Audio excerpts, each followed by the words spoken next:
Hello guys, இப்போ வந்து ஒரு பழைய ஃபோன் டிஸ்பிளேலேருந்து எப்படி ஒரு ஃபோட்டோ டெக்கர் பண்ணலான்னு பார்க்க போகிறோம்.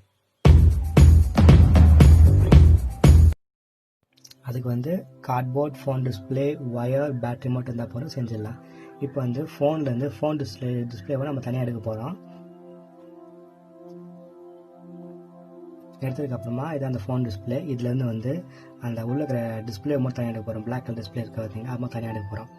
அதை பொறுமையாக இருந்தால் ரொம்ப ரஃபாக ஹேண்டில் பண்ணால் மேலே இருக்கிற கிளாஸ் உடஞ்சிரும். உடஞ்சிச்சுன்னா வேஸ்ட் தான், யூஸ் பண்ண முடியாது.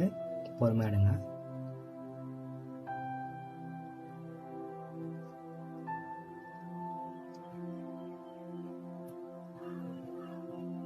அதுவே சின்ன இது பார்த்தீங்களா வெள்ளை கலரில், இதான் வந்து எல்இடி. இதில் தான் நம்ம ஒயர் சால்டரிங் பண்ணி யூஸ் பண்ண போகிறோம். இப்போ மேலே இருக்கிற பிளாக் கலர் கிளாஸ் நமக்கு தனியாக வேணும். அதனால் வந்து ஒரு பிளேட் வச்சு சைடில் எப்படி பண்ணிங்கன்னா வந்து மேலே இருக்கிற கிளாஸ் தனியாக வந்துடும். அதை பத்திரமா எடுத்து வச்சுக்கோங்க. இந்த மாதிரி தனியாக வந்துடும், எடுத்து வச்சுக்கோங்க. இப்போ லைட் எடுத்துன்னு பார்ப்போம்.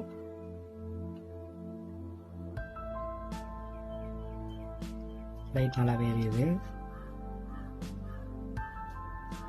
இப்போ சால்டரிங் பண்ணிக்கலாம். க்ரீன் வந்து பாசிட்டிவ், பிளாக் வந்து நெகட்டிவ்.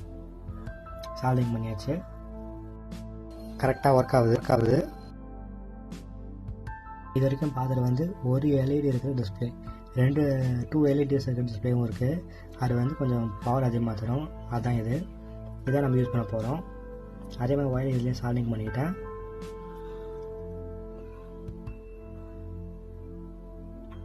அப்புறமா வந்து இது வந்து ஒரு பாக்ஸில் போட போகிறோம். பாக்ஸ் நீங்கள் செஞ்சாலும் சரி. இது வந்து ஒரு தீப்பெட்டி சைஸ் தான் இருந்துச்சு. சரி, தீப்பெட்டி டப்பா எடுத்துக்கிட்டேன். Match box. அதில் சின்ன ஒயரை வெளியே போகிறதுக்கு மட்டும் ஒரு கேப் போட்டுக்கிட்டேன். அந்த கேப்பில் தான் நம்ம ஒயரை வெளியே எடுத்துகிட்டு போக போகிறோம்.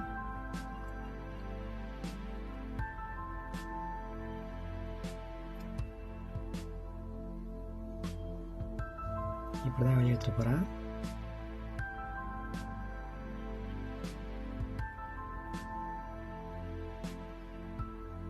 ப்ளேஸ் பண்ணியாச்சு டிஸ்பிளே உள்ள.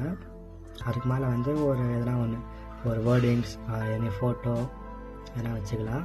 வச்சுட்டு ஃபஸ்ட்டு எடுத்தோம்னா பிளாக் கலர் கிளாஸு, அந்த கிளாஸை இப்போ இதுக்கு மேலே வைக்கணும்.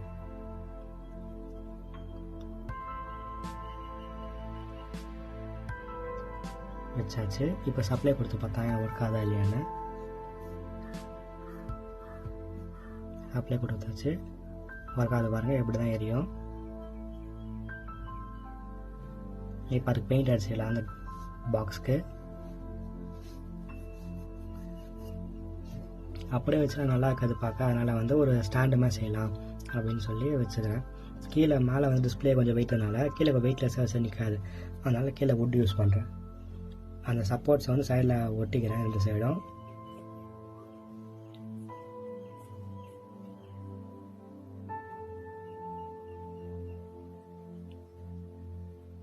ரெண்டு பக்கமும் ஒட்டியாச்சு.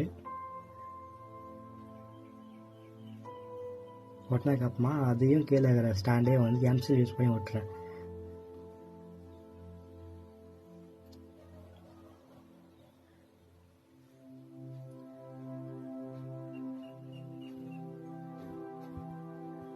எம்சில் யூஸ் பண்ணி ஒட்டியாச்சு.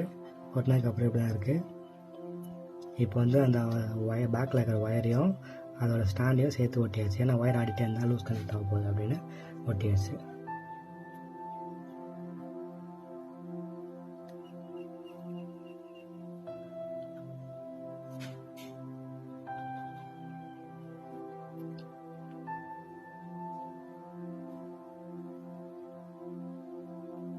ஒட்டினதுக்கப்புறம் அந்த சுவிட்சில் வந்து ஒயரை சால்டிங் பண்ணிடலாம். பாசிட்டிவ் ஒயரை சால்டிங் பண்ணுறேன். நெகட்டிவ் ஒயரை வந்து ஸ்ட்ரைட்டாக ஒரே லைனாக பாசிட்டிவ் மட்டும் சுவிட்சில் கொடுத்து அப்புறம் எடுத்துகிட்டு போகிறேன்.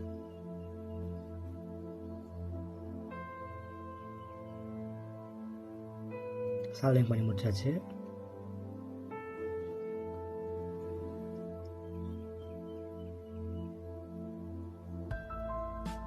இப்போ ஃபைனலாக ஒரு டெஸ்ட் பண்ணிடலாம்.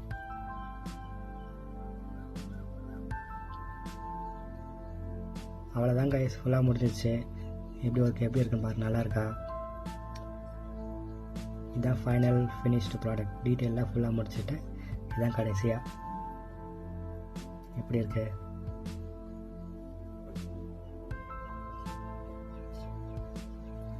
புதுசாக ஒன்றும் இல்லை, எப்பவும் போல் லைக் ஷேர் சப்ஸ்கிரைப் தான்.